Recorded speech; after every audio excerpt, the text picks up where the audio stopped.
अब जैसे पुण्यात्माओं ये त्योहार मनाए जाते हैं, एक भक्त कह रहा था, एक नहीं बहुत से ऐसे भक्त में मिलते हैं, एक दो याद रह जाता है। उसने बताया था जब दीक्षा लेने आए किसी भक्त के माध्यम से साथ आए वो, उन्होंने बताया जी हमने आज 10 वर्ष हो गए कोई त्योहार नहीं मना लिया। कारण क्या है कि कभी तो हमारा एक 5-4 मेरे चाचा ताऊ 5-6 भाई थे, उनमें कभी तो किसी की मृत्यु हो जाती है, किसी खास जवान की, कोई बहन विधवा हो जाती है या घर का सदस्य मर जाता है। हमने 10 वर्ष हो गए कोई त्योहार नहीं बना लिया। तो पुण्यात्माओं अब वो त्योहार क्यों नहीं मना रहे? और जिनके या बिजली ना गिरी है वो नाचें गाँव बकवाद करें, खाक त्योहार। यहाँ पर तो परमात्मा कहते हैं कि यदि आपको समर्थ की शरण मिल गई फिर तो यहाँ आप खुशी मना सकते हो, और वो खुशी भी राम नाम में, भक्ति में।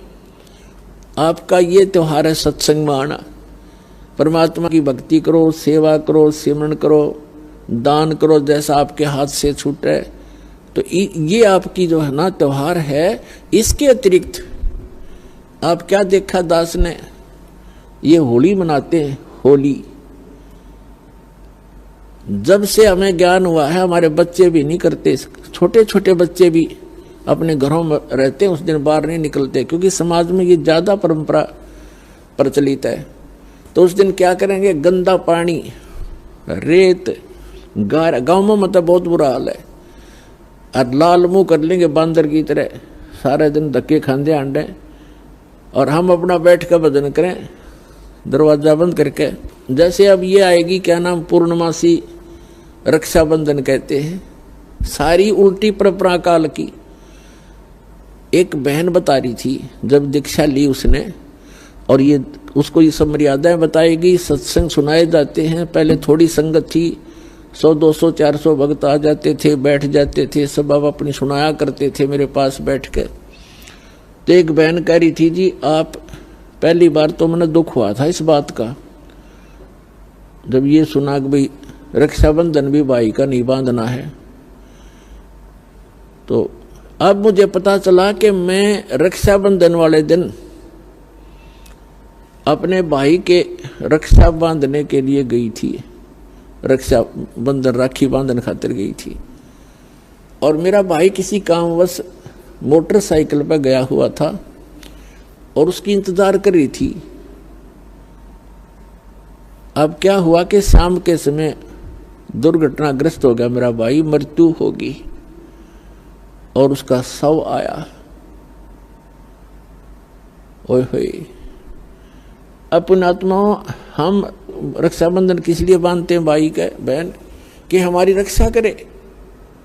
अब जब वो अपनी ही रक्षा नहीं कर सके, अब बहन की रक्षा कहां से कर देगा? जो रक्षा करने वाला है परमात्मा का रक्षाबंधन बांधो, और उसका रक्षाबंधन है पुण्यात्माओं, उसका नाम लो, उसकी शरण में आ जाओ। भाई की भी रक्षा और बहन की भी रक्षा, बच्चों की भी रक्षा, अपनी भी रक्षा, पति पत्नी की भी रक्षा। तो हम भूल चुके हैं इन परंपराओं में, परमात्मा को भूल गए और अपने ही इस मकड़ी वाले जाल में फंस कर जीवन नाश कर देते हैं। तो पुण्यात्माओं इन परंपराओं से हमने वापस होना पड़ेगा और उसी मार्ग पर आए। हम जैसे सफर कर रहे हैं तो सफर के अंदर ज्यादा सामान लेकर के नहीं चला जा सकता। तो ये जितनी परंपराएं हैं ये हमने लाद रखी है बेमतलब की, इनसे हल्का होकर ही हम इस सफर पर सफल होंगे और इनको हटाना होगा। अब आप देखते हो कोई भी त्योहार है, 2 किलो मिठाई लेके कोई इधर भाग रहा है, कोई इधर भाग रहा है, और एक परंपरा बना दी कि इतना सामान तो उस दिन लेके जाना पड़ेगा।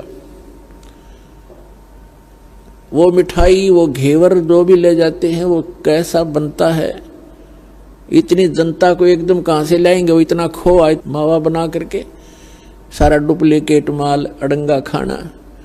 तो पुण्यात्माओं पहले तो इस लोक में ये खुशी मनाने का स्थान नहीं है।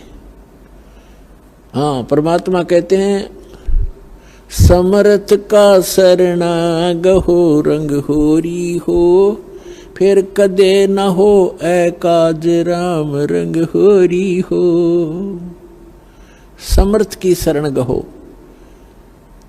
समर्थ का शरणा गहो रंग होरी हो। आपके होरी माने खुशी। आपके घर में अगर खुशी मनानी है तो समर्थ की शरण में आ जाओ, आपका रोज होरी रहेगी। ये सत्संग में आना ये आपकी होली है, यही आपकी दीपावली है और यही आपके सारे त्योहार हैं। कहते समर्थ का शरणा गहो रंग होरी हो, फिर कभू ना हो अकाज, कोई आपका बुरा नहीं होगा। राम रंग होरी हो, राम के नाम की या खुशी बनाओ। फिर तो इस प्रकार हमने इन अपनी मर्यादाओं को भी सीमित करना है और भक्ति तभी हमारी सफल होगी।